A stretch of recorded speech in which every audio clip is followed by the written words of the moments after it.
Здравствуйте, уважаемые зрители!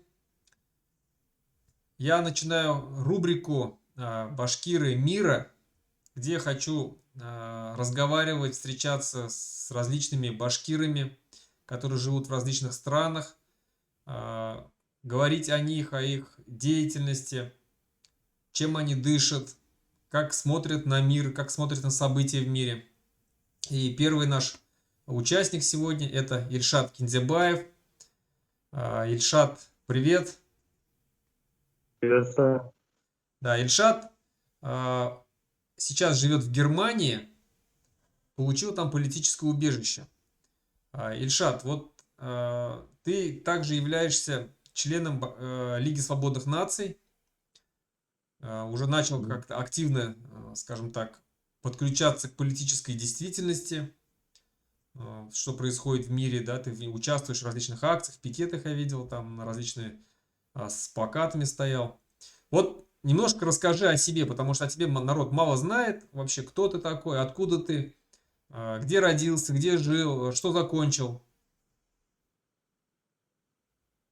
Так, родом я с Зенчуринского района, села Абзаново, но с рождения жил, учился в городе Куландык Оренбургской области. Так, что еще? Да, ну, что касается общественной деятельности, ну, давайте по образованию. Я по первому образованию учитель истории, Мгм. так, но в последнее время я работал как индивидуальный предприниматель, занимался автострахованием, как автоюрист оказывал услуги. А, Так, что Мгм. еще А могу вот о себе сказать? смотри, ты говоришь, то есть получается всю сознательную жизнь ты прожил в Кувандыке, да, в Оренбургской области. Ну, периодами я периодами я пытался перебраться и в Башкортостан. То есть пару лет я пожил и в городе Стерлитамак. А, Это сразу после окончания института. Э, Так, последний год, вот прям перед отъездом, получается, в 2021 году я перебрался в Уфу. Мгм. Вот. Что касается вообще моей общественной деятельности, так, в городе, ну, в самой Оренбургской области я являлся председателем родительского комитета при Курултае Башкир Оренбургской области. Как это получилось, что я попал и стал этим заниматься? Да-да, говори. Тут Меня, да? камера Дело в том, настроена. что вот когда произошла эта реформа, была проведена реформа системы образования, когда ввели обязательное преподавание предмета родной язык в республиках обязательное изучение башкирского языка отменили, но на территории всей России ввели возможность изучения родного языка для Мгм. коренных народов. То есть вот мы в Оренбургской области получили возможность, то есть наши дети получили возможность изучать свой родной язык. Но дело в том, что ну, закон-то был принят, но на месте э, учебные заведения, так скажем, всевозможно пытались помешать выбрать. То есть вот я лично с этим столкнулся, тем, что вот я написал заявление на то, чтобы мои дети изучали башкирский язык, но со мной связывается учительница, говорит, что нельзя изучать башкирский язык, потому что мы в Оренбургской области. То есть вызывают директору, потом я попадаю в отдел образования, в отделе образования мне напрямую заявляют, что ты находишься в России, если хочешь, чтобы твои дети изучали башкирский язык, езжай в Республику Башкортостан. То есть, Да, вот, ничего себе. как бы, А они как да. бы не говорят о том, что вот, то есть они не помнят того, что Оренбургские земли это, в принципе, башкирские земли. М, Ну, да, здесь и этот момент есть. Там сотрудница отдела образования Захарова, она мне прям так и сказала, что да, что это были дикие степи, осваивал Неплюев, он строил здесь крепости, и никакие это не башкирские земли. То есть она вот на эти слова, конечно, я ну, они меня, естественно, возмутили, и я стал уже собирать родительскую общественность, встречался с другими родителями башкирами, мы написали коллективное заявление. Вот, и вот таким образом я как бы окунул свою эту общественную деятельность по, по реализации прав нашими детьми на изучение родного языка. Мгм. То есть, Кто для зрителей а, специально скажу, что если кто не знает, это Неплюев, это один из э, известнейших палачей башкирского народа. Он и остался в истории как палач, он очень много казнил башкир, четвертовал, ссылал, подавлял восстания, сжигал целыми деревнями. Это, ну, действительно палач в башкирском народе, он так и остался. И кто историю помнит и знает, он об этом, ну, знает хорошо. И когда говорят нам вот такие вещи, конечно, это издевательство над башкирами, над коренным народом э, этих земель. да, это один из участников, один из руководителей Оренбургской экспедиции XVIII века. И вот, кстати, здесь я указывал ей на то, что живем мы в городе Кувандык, который имеет башкирское название, на реке, на берегу реки Сакмара, которая также имеет башкирское название, под горой Каргатау, то есть окружают башкирские деревни, э, Тлевгулова, Ишмуратова, ну и так далее. Вот здесь еще один момент хотел бы отметить. Вот, это э, вот что касается разговоров о будущем Каландыкском коридоре. Вот по в силу своей деятельности, как председатель Родительского комитета Башкир, я объезжал села, встречался с родителями, с башкирами. Ну, это получается по времени все лето 19 года Мгм. вот за лето я объездил практически все деревни башкирские Куандыкского района. Их, кстати, очень много там у нас. Э, И здесь вот один такой интересный случай произошел, что в одной из деревень на встрече с родителями, один из родителей мне задал вопрос, а есть ли возможность э, нам провести референдум и присоединиться к Башкортостану.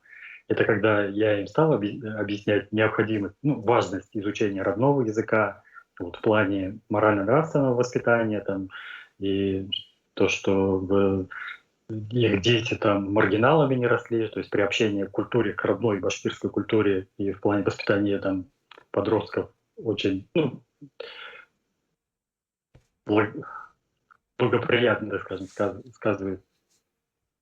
Мгм. И, кстати, вот в этой деревне Чураево все родители школы написали заявление на изучение родного башкирского, в том числе и одна русская семья. То есть они тоже сказали, что мы считаем необходимым, чтобы раз живем в башкирской деревне, чтобы наши дети знали башкирский язык. То есть это в Оренбургской области даже такое А вот такой происходило. вопрос, Ильшат.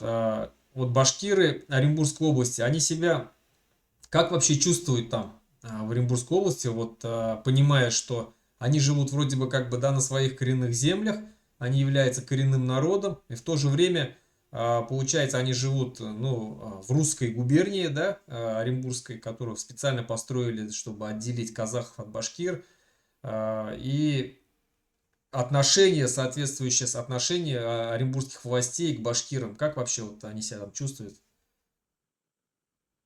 Я просто к чему это задал вопрос, просто я помню, когда организация Башкорт, мы в 2000, по-моему, 16 году, если я не ошибаюсь, поехали сделали автопробег до Караван-Сарая. Хотели съездить Мгм. посмотреть, там договорились с местной башкирской ну, с местными башкирскими организациями молодежными, которые нас должны были встретить там. Мы должны были там экскурсию провести, там же и музей есть, как бы, да, и мечеть посетить. И вот как только мы заехали в Оренбургскую область, нас практически в каждом районе, который мы проезжали до Оренбурга, пока ехали, нас останавливали с обысками, ФСБ местное, Оренбургское, МВД, по ГИБДД там докапывалось до нас, проводили обыски машин полностью. В итоге, когда мы ну, с Уфы до Оренбурга ехать, ну, буквально, я не знаю, ну, 4 часа максимум, наверное, да? Вот.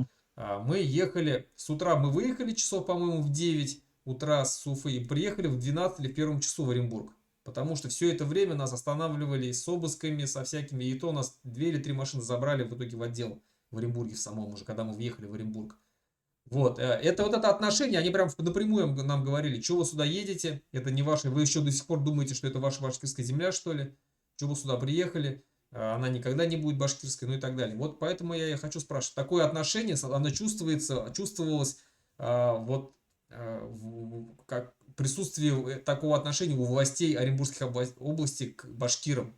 А как сами чувствовали об этом, ну, чувствуют это башкиры Оренбургской области?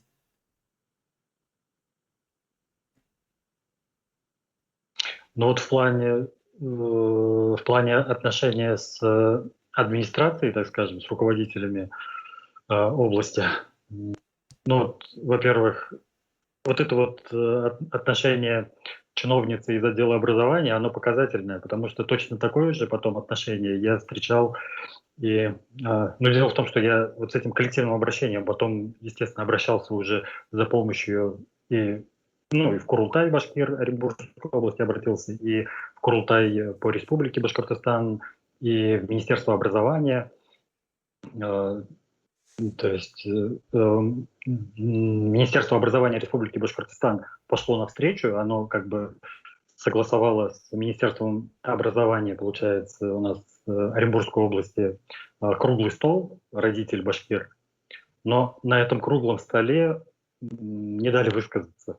То есть она чиновница от отдела образования, не помню ее фамилию, она резко оборвала, когда я стал говорить о проблемах,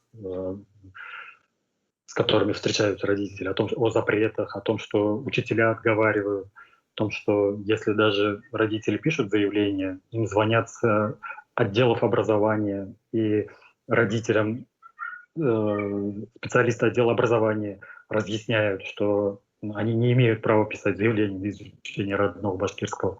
Вот когда ну, это, естественно, является нарушением прав наших детей. Э, Когда вот я попытался указать, то есть чиновники Министерства образования Оренбургской области, они прям резко прервали меня, то есть не стали даже слушать этого. Ну, то есть вот такое отношение там, это со стороны чиновников Министерства образования. А, Кроме того, когда я обращался в администрацию города Кувандык, при первую встречу, после первой же встречи с главой города, куда мы ходили там тоже с родителями детей башкир, так скажем, с активом, через несколько дней меня вызвали еще раз на беседу, но в ту же администрацию, и там присутствовал, ну, как он представился, человек, то есть он представился сотрудником правоохранительных органов по делам национальности. Ну, я так понимаю, что тоже, то есть был не по форме, то есть я понимаю, что Ну, сотрудник либо ФСБ ФСБшник, скорее, либо ЦПшник. наверное. И, то есть, когда я ему начал напрямую задавать вопросы, то есть приводить примеры, доказательства того, что родители пишут заявление, и заявление возвращают и заставляют переписывать выбранный башкирский язык, или заставляют переделывать на русский язык, назвал фамилии тех специалистов отдела образования, с которыми созванивались и которые говорили, что вы не имеете права писать. Но, естественно, ко мне вопросы отпали все. И ну, уже после этого администрация пошла навстречу, администрация города. Да, там у нас в городе Кувандык организовали кружок, вот в одной из деревень, вот, о которой я говорил, что хотели выбрать, хотели, то есть, референдум провести по присоединению Башкортостана, деревни Чураева. Там ввели башкирский язык как урок. То есть и он до сих пор преподается. Мгм. Ну, замечательно. То есть видно, что ты как бы, да, болел за башкирский язык. А вот когда отменили в 2017 году, после вот этого знаменитого выступления Путина в Йошкар-Оле о том, что государственные языки не должны изучаться в обязательном порядке, вот ты где в это время был?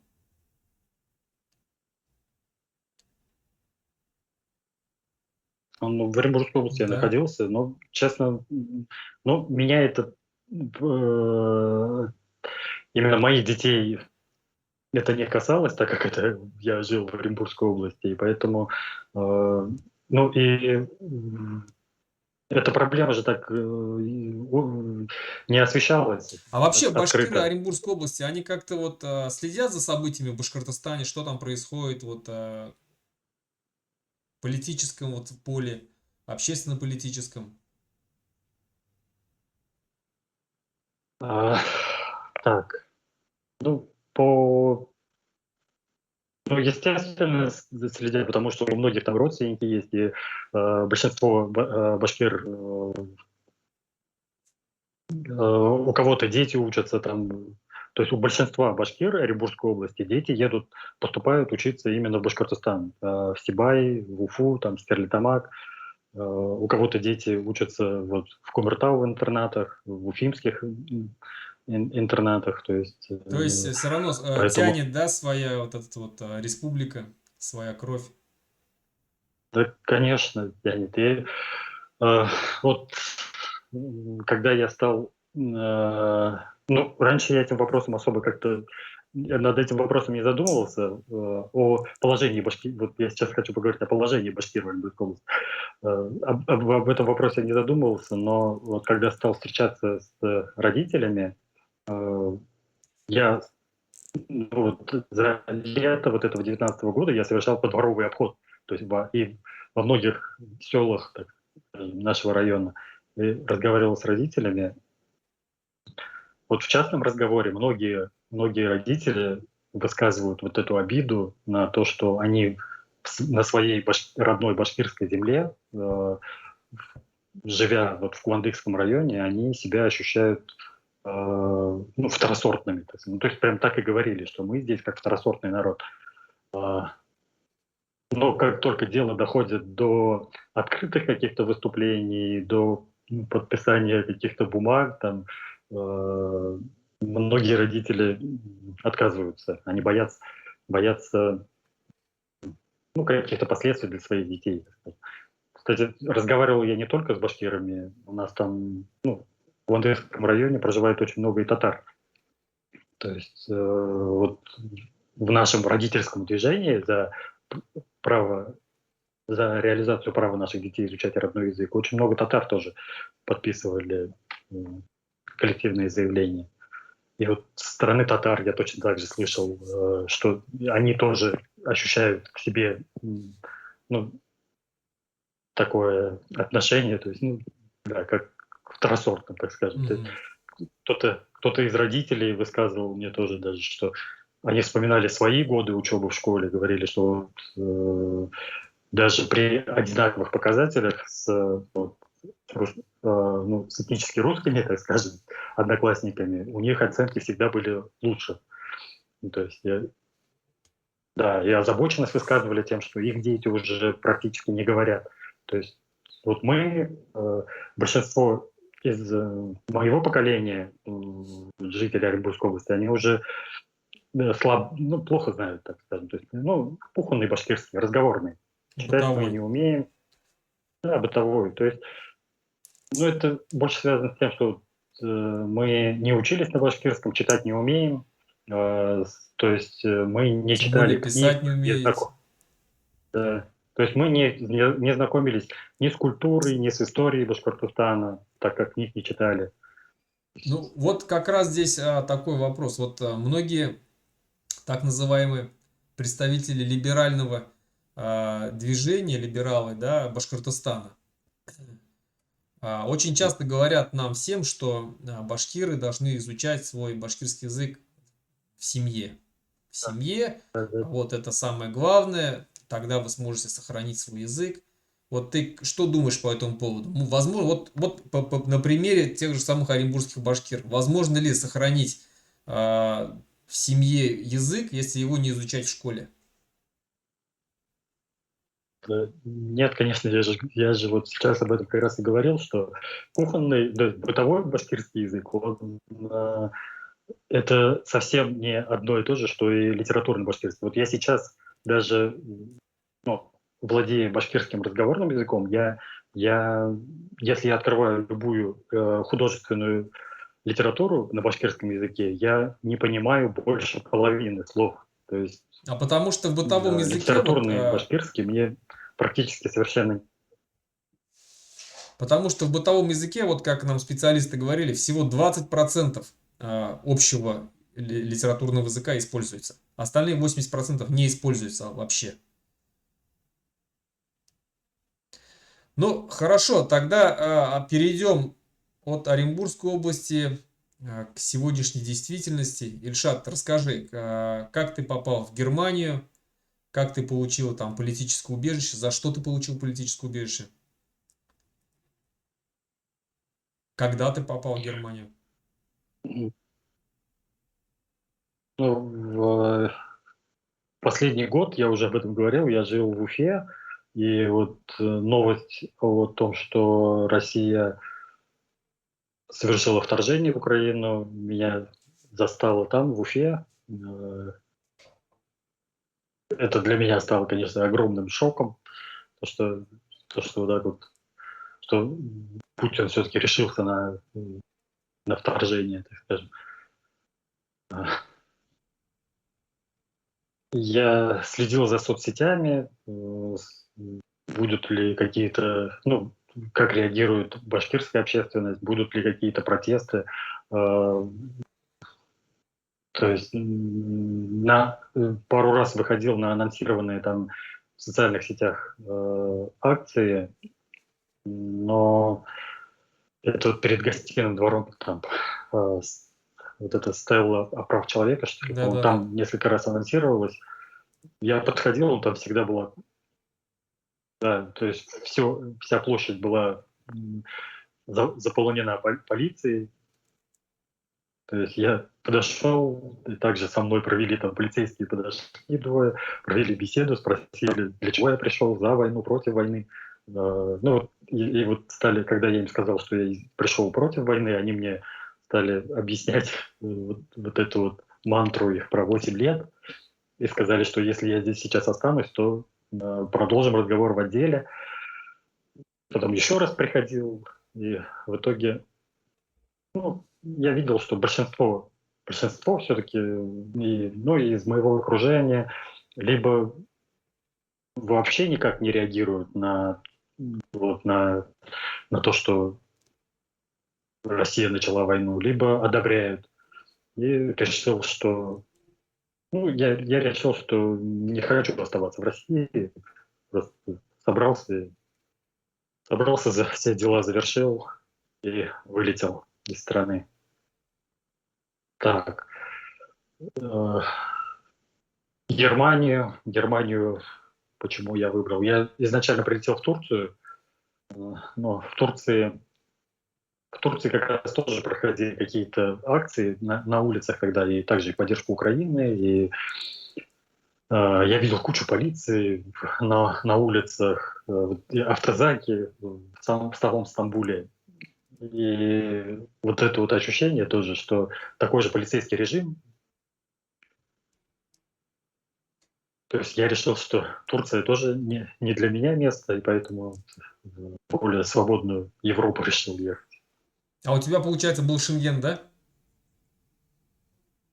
Нет, Шенгена не было, я нелегально через Сербию перебирался. То А, есть Сербия у нас безвизовый, Сербия безвизовый режим, а из Сербии там, ну, так скажем, там есть тропы, по которым мигранты идут. Мгм. То есть, Таким образом, в Германии оказался, запросил убежище. И вот, ну, вот, основанием для предоставления убежища являлось то, что вот э, ну, с 19 года, когда я стал активно участвовать в общественной жизни Оренбургской области, я также выезжал в Башкортостан и вот э, на событиях на горе Куштал также принимал участие. Вот. Ну, мгм. и там меня и задерживали, и избивали. То есть, То есть, все эти, получается, ну, побои я тогда снимал уже после всех этих событий, еще тогда, в 2020 году. То есть все документы у меня были на руках. И, вот, то есть я хочу сказать, что то есть вот эта вот вся общественная деятельность и то, что я активно выступал, участвовал, наверное, ну, да-да, я говорю, получается, хочу сказать то, что все защитники Куштау, которые подвергались преследованиями, вот мотайте на ус скажем так, кейсу Ильшата Кинзебаева о том, что вы легко можете запросить политическое убежище,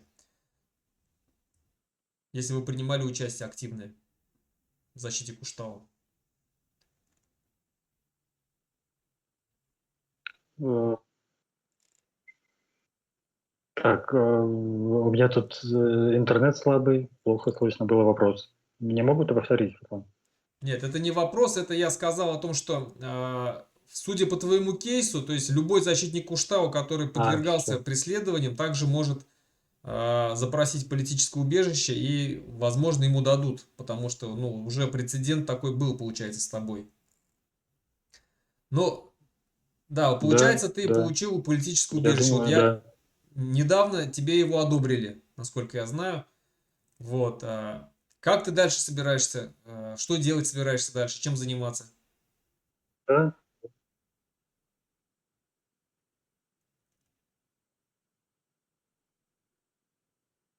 Но, э, так, но уже выехав из России, и уже выехав из России, я вступил вот в организацию Башкирский национально-политический центр. Э, вот честно скажу, что до февраля прошлого года э, для меня для меня вот эти вот э, для меня призывы к независимости Башкортостана от России, они звучали слишком радикальными, ну, экстремистскими, да, я их тоже так же воспринимал, наверное, как это освещалось в СМИ. Но после того, как Россия вторглась в Украину, вот когда, когда уже ну, всем стало очевидно имперская, колониальная сущность вот русского мира, агрессивная ее сущность. Я думаю, как и большинство нерусских России, мы задумались о том, что ну, будущего вместе с русским народом у нас уже не может быть. То есть, то есть мы видим, что как происходит сейчас захват территорий Украины, как сжигаются города, как убивают мирных жителей. И, и мы, да, вот башкиры, также ведь понимаем, что точно так же когда-то происходил захват, колонизация наших земель, наших территорий.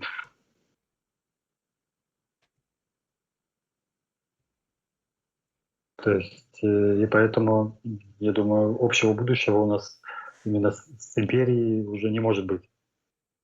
Мгм. Ну а вот твои дальнейшие планы, что собираешься делать дальше? Вот честно, в Германии я уже скоро год будет, наверное. То есть есть очень долгая процедура получения убежища. И вот м, одобрили мне, то есть предоставили статус убежища мне предоставили только месяц назад.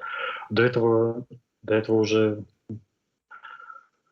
были планы уезжать отсюда, честно говоря, потому что будущего в Европе я своего не вижу. То есть я в любом случае планирую возвращаться в республику. В любом случае, я думаю, что нам, башкирам, нужно бороться за права нашего именно народа, за будущее за, за будущее нашего народа, за, за право нашей нации вообще существовать, так скажем. То есть в Российской империи сейчас, скорее всего, даже в любой при любом сценарии развития событий, скорее всего, внутри, внутри империи будущего нету именно у нации нашей, как башкиров. То есть нас ждет ассимиляция, мы теряем свой язык, то есть поэтому, я думаю, единственная возможность — это только бороться за независимость. Мгм. Ну, вот недавно, буквально на днях, тебя, как и меня, включили в список экстремистов и террористов Российской Федерации. А, Как ты вообще воспринял эту новость Мгм. и что она может, скажем так, как это может сказаться на тебе? Ну, честно, для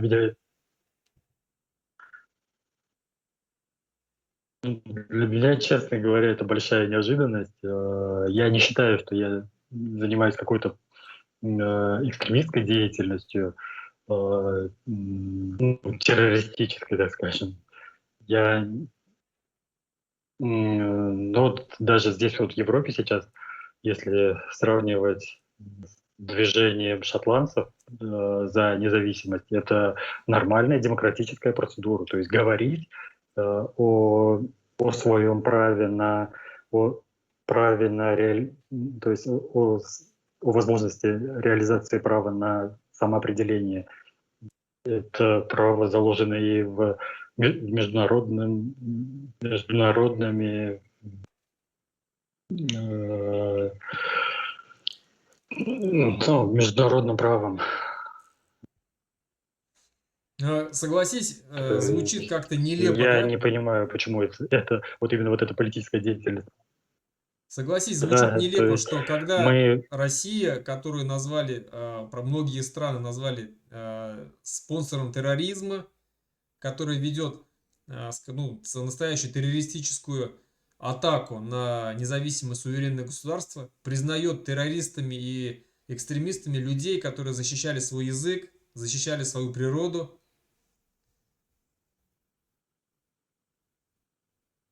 ну да, то есть, да, ну и здесь еще можно такой факт отметить, что мы сейчас говорим о реализации нашего права на самоопределение, и нас признают экстремистами. В то же время Путин, выступая с обращениями к населению, говорит о праве русских Донбасса на самоопределение и помогает им оружием. То есть русские, то есть вот такая ситуация, что русские в другом государстве, в чужом государстве имеют право реализовать свое право на самоопределение, а башкиры в своей же республике, не имея другой страны для проживания, то есть они не имеют права об этом говорить, и то есть это даже признается экстремизмом. Это, Мгм. да, не поддается пониманию. Да, так и есть, конечно. Ну и заканчивая тогда, вот, Ильшат, я хотел бы попросить тебя, вот, что бы ты сказал бы, да, своим землякам, вообще башкирам, башкирскому народу, что бы ты им сказал? в связи со всей этой ситуацией? Так. Ну, естественно, я бы хочу призвать своих знакомых, своих сородичей, так скажем, не идти на войну.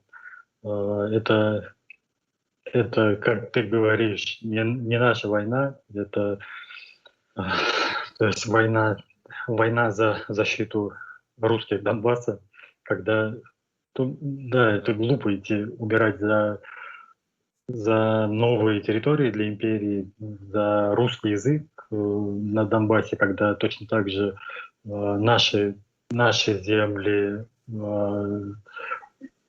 наша природа уничтожается, то есть зверски добывается, те же вот золотые рудники сейчас, вот проблема, которая сейчас прям в эти дни освещается широко в Хайбулинском районе, там в Авделиловском, да, по-моему. Глупо идти защищать интересы Русской империи, когда твоя родная земля, ну, твой родной язык ну, в опасности, так скажем, находится. Мгм.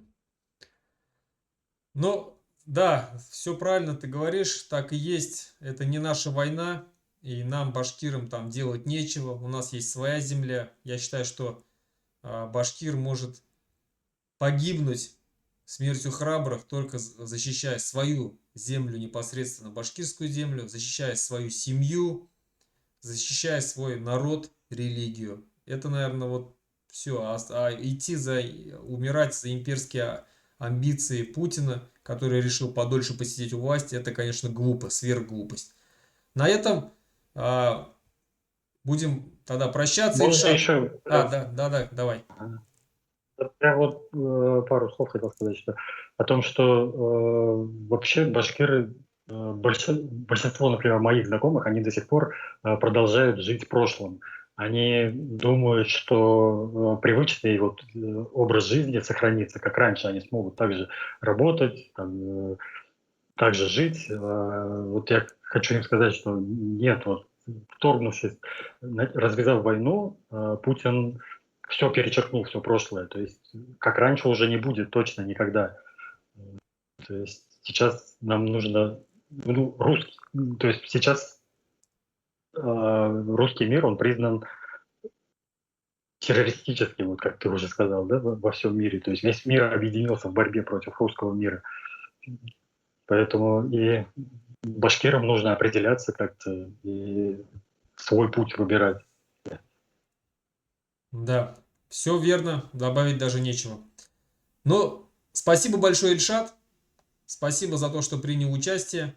Я думаю, что еще не в последний раз мы видимся. Думаю, что еще будем проводить различные встречи. Всего хорошего. Хаубол! Всего доброго. Алло.